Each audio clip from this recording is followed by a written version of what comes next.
Let's start by rewriting the equation that we're going to start with, 388 divided by 7, into a format that we can actually use to solve. So 388, you can see I space out the digits because I know I'm going to be carrying some numbers.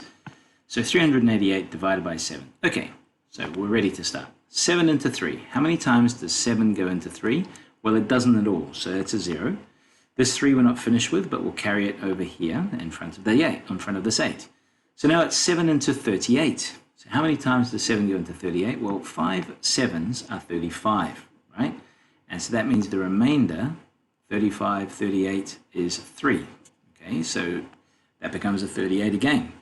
7 into 38, again goes 5, and the remainder is 3. So I can write the final answer up here, 55, remainder 3. For this one over here, let's rewrite 3, 6, 7, and that's going to be divided by 3.